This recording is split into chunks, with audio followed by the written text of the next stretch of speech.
lamun kula inget ka dongeng harita di zaman Sayyidina Umar.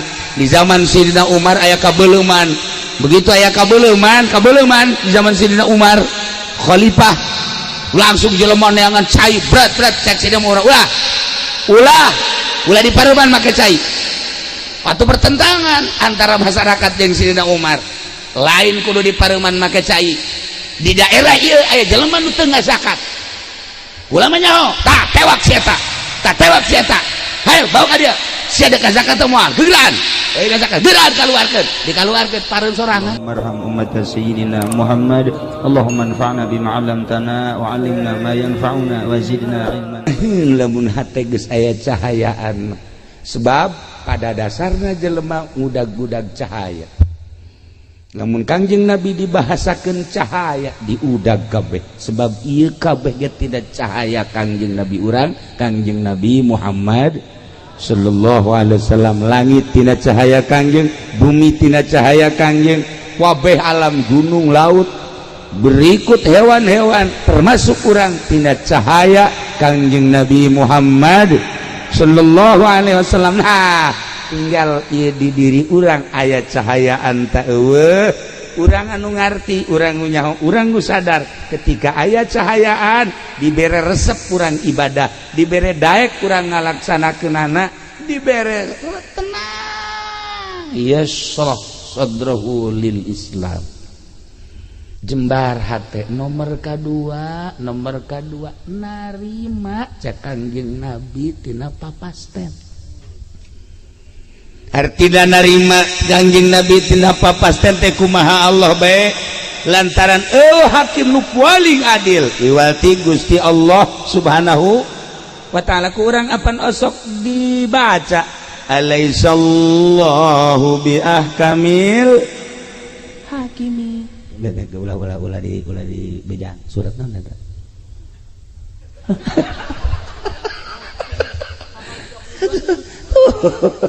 Eta teh artinya cenah masuk dibaca ge.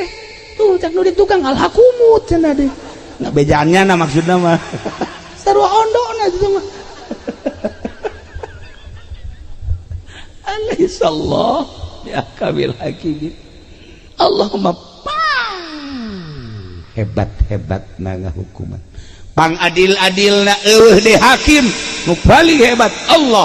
Kuayana sakitu naon bae keputusan terhadap diri orang, terhadap halayak rame, terhadap hewan, gunung, laut, bumi, keputusan Allah.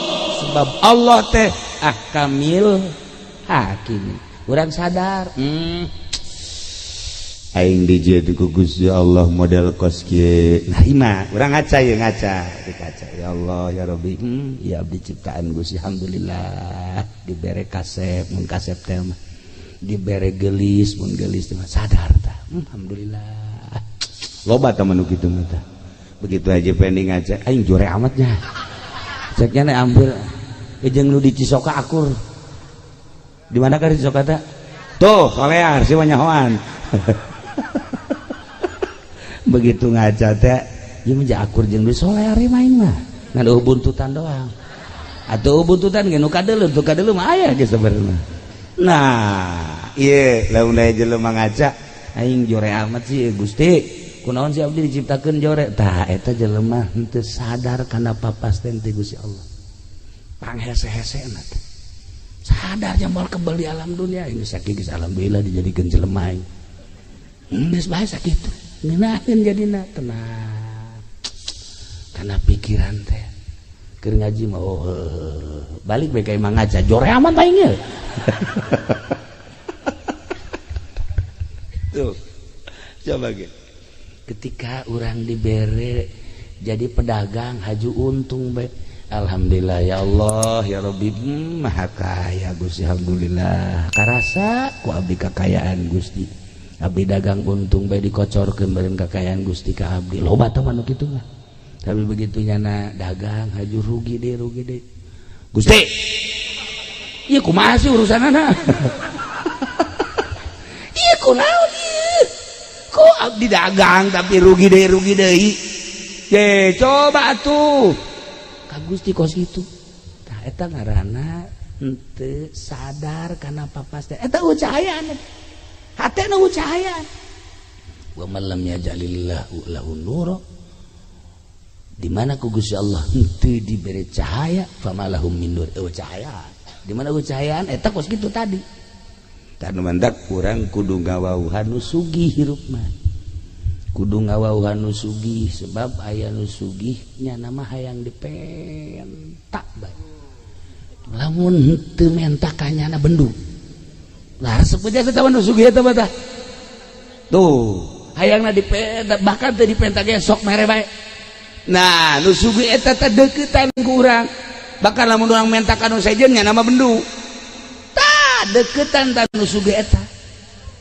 nu sugih eta teh saha nu nyiptakeun langit jeung bumi tak maha sugih cak Gusti Allah aing ye nu bogana penta ku sia aing bakal mere sia teu menta ge ku aing dibere bae komo sia mun menta ka aing jeung aing mah resep jasa lamun dipenta tur lamun sia menta ka nu sejen ka Gunung Kawi bisa aing mah teu resep jasa menta ka pamarentah ge teu resep jasa menta ka makhluk ge teu resep jasa aing penta tah Allah meresepeun jasa dipenta haji pending mun dipenta geus kieu bae ya panakol ya incuna ge datang ka tiluk daek menta incuna sorangan tuh menta sama kakek ih enggak mau kenapa galak ya urang lamun geus bisa burak bere eta urang geus bisa make akhlak Gusti Allah takhallaku bi akhlaqillah Allah mah mere bae terus tah urang ngadeukeutan nu maha sugih bae geus ka Gusti Allah. Nah ieu lamun hate urang aya cahayaan, hate urang aya cahayaan, sadar kabeh ge horeganan diatur ku Gusti Allah Subhanahu wa taala. Ketika aya seorang waliullah di Baghdad.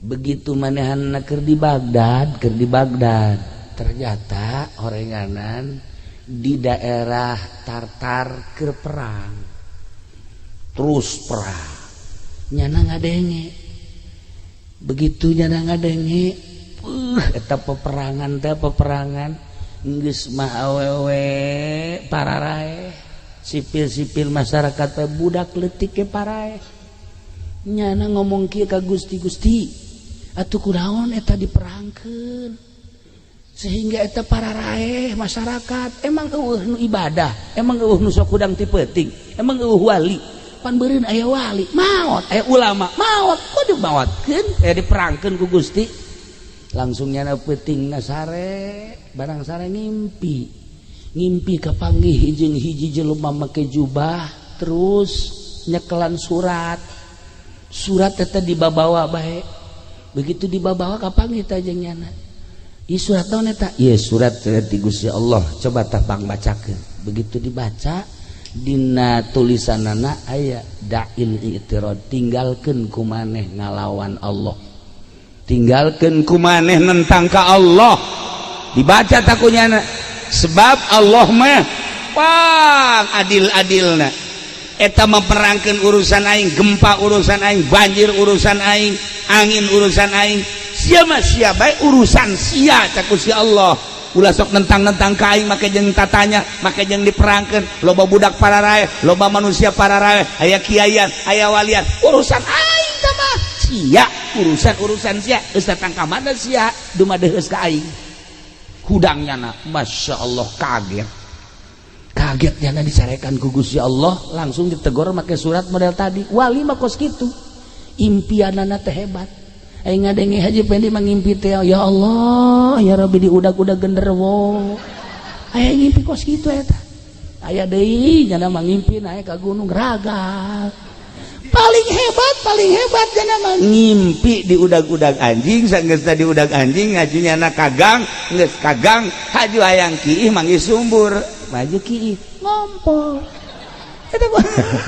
haji pendi mah kos kitu impianana masyaallah wali mah tadi tegur ku Gusti Allah make surat tinggalkeun nentang ka Gusti Allah sebab kabeh ge ieu adalah urusan Allah cak Allah sia ulah tatanya kunaon ku aing digempakeun ulah diutang hitung Gusti teh urusan aing kunaon eta teh ku aing dianginkeun ulah make diutang itu ke urusan aing kunaon diperangkeun ulah make jeung tatanya urusanana tah urusan aing sebab aya jelema anu ku aing di maotanana melalui senjata-senjata melalui pedang-pedang jeung sajabana hakikat nama horenganan eta teh deuk di maotan ngan carana Gusti Allah aya anu ragag tangkal kalapa aya nu raga ka sumur aya nu gering aya nu perang aya nu di luhur kasur kieu bae cara kabari ieu teh urang Balaraja datang ku Tangerang jeung ngopi ku pamajikan dijieun kopi jieunkeun kopi jeung nginum kopi bari ngarokok kieu bae nyana di kasur teh geus beres ngarokok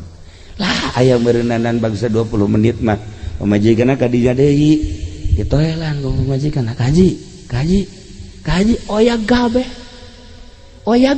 pae ngopi can anggeus ngarokok can anggeus nyana ngedang doang gitu mah Masya Allah nu geus dipasangka bakal paeh jasa kamar hiji pendek hirup kene ngana gua sehat deui malah mah make susuit deui aya jahe ge suit tolol tuh coba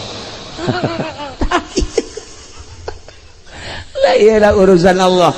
Nah balik deh lamun hati urang cahayaan geus moal aya nentang-nentang ka Gusti Allah geus urusan Allah urang tani sageus tani terus parena bagus kabladieuna gacung hapa nah urang kan ngomong ji kok ieu jadi kosia kurang naon si aing pengurusanana iya Allah ya Rabbi Gusti urang maka Gusti deui bae naon teh Gusti pupuk dan sebagainya urusan aing cek Gusti Allah siana sing sadar lamun kula inget ka dongeng harita di zaman Sayyidina Umar aya kabeuleman begitu aya kabeuleman di zaman Sayyidina Umar khalifah langsung jelema neangan cai berat cek Sayyidina Umar ulah di pareuman make cai atuh pertentangan antara masyarakat jeung Sayyidina Umar lain kudu di pareuman make cai di daerah ieu aya jelema nu teu ngazakat ulama nyaho tah tewak sia eta hayo bawa ka dieu sia da zakat teh moal gegeran zakat gegeran kaluarkeun dikaluarkeun pareum sorangan seudeuh pareum sorangan tah kebakaran eta ku ahli hakikat maka nyahoan lamun make blambir loba nu teu pareum tapi ku Sayyidina Umar mah ulah make jeung make di pareuman make cai sagala rupa moal pareum ribut heula eta tadi kalau tah demantak di pondok kabar ieu kapan kebakaran atuh tinggal si ieu bae tah tewak ieu ayo huluna kitu-kitukeun zakat sia ya Allah ya Rabbi lamun urang nyaritakeun antara zahir jeung antara hakikat antara zahir jeung antara batin jauh na luar biasa urang mah make perjalanan zahir bae lantaran ieu qalbuna can aya cahayaan Islam can aya cahayaan nah nomor kahiji tadi di mana-mana geus aya cahayaan bakalna hayang bae jeung resep bae ngalaksanakeun perintah Allah ngajauhan larangan Allah takwa ngaranna nomor kedua sadar kada papasten Allah nomor katilu puncakna ya di mana-mana Islamna aya cahayaan nyana berpikiranna ka akhirat bae ninggalkeun dunia dibere tersep kana dunia wa mal hayatud dunya illa mataul gurur teu aya kahirupan dunia kecuali barang-barang tipuan geus lamun kiai engkeuy-engkeuyan ke pendopo neangan dunia kiai goblok eueuh tapi di cayur mah aya tiluan ngacung lib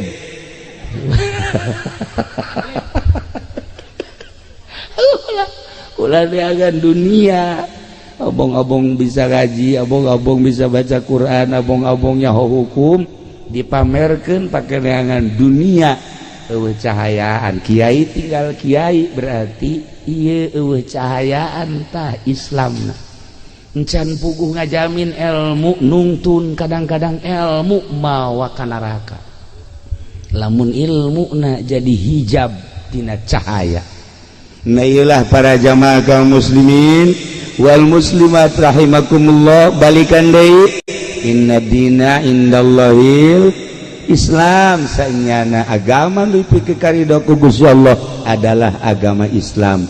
Tetapi Islamna kudu anu aya cahayaan. Sakumaha tadi, lamun Islamna aya cahayaan maka aya tanda-tanda. Hiji tanda Islam aya cahayaan, daek ngalaksanakeun parentah Allah, embu ngalaksanakeun laranganana. Daek ngalaksanakeun parentah Allah, ngajauhan laranganana. Eta berarti mulai cahaya nomor kahiji.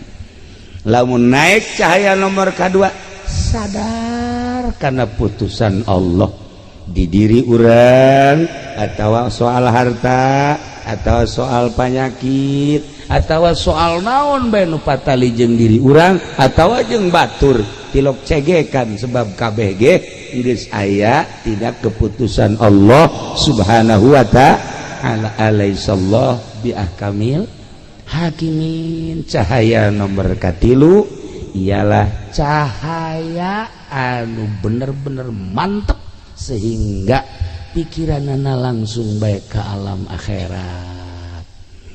Mohokeun alam dunia dibere resep kana dunia. Etalah nu paling istimewa cahaya Islam anu nomor katilu.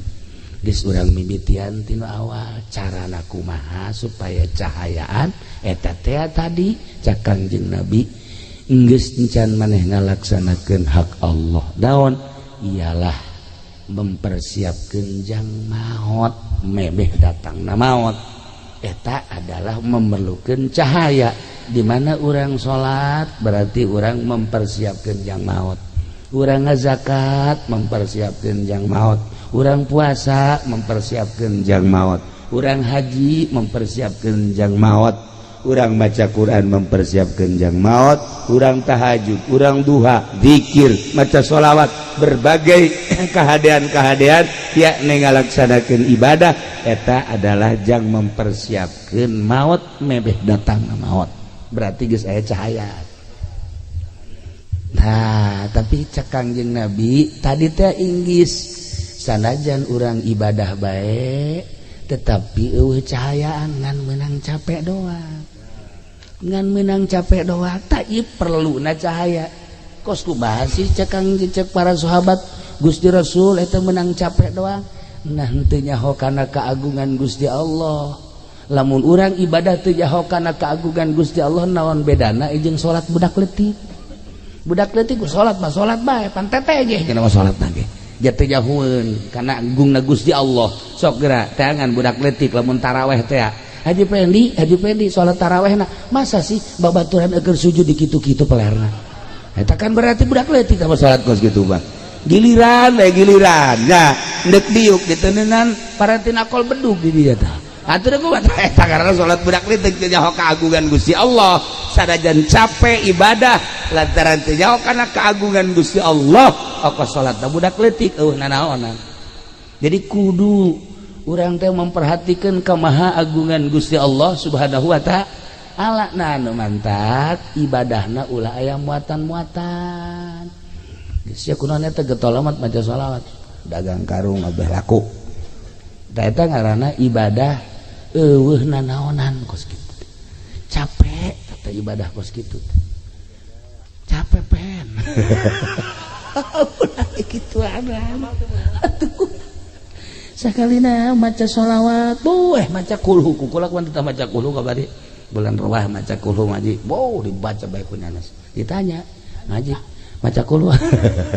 Hayang naon sih maca kulhu mah haji nu sabenerna? Rizki macet cenah ieu. Supaya rada jembar bae bisa sugan bae ku kulhu mah. Tah ulah kos kitu teh ibadah budak leutik teh TK. Capek eta ibadah kos kitu teh ibadah teh nyaho kana kemahagungan Gusti Allah. Geus bae urang mah ibadah salat ulah aya muatan dunia, ulah aya muatan-muatan selain lillahi ta'ala. Karak ta eta ibadah nu mantep. Geus aya cahayaan tah. Mun masih keneh muatan-muatan keneh bae mah cara nu deuk calon lurah. Calon lurah teh kuan bebereana pohara jasa. Eta teh nu kos kitu teh capek gawe teu kapake. eueuhna naonan sebab sodakohna aya karena hayang naik jabatan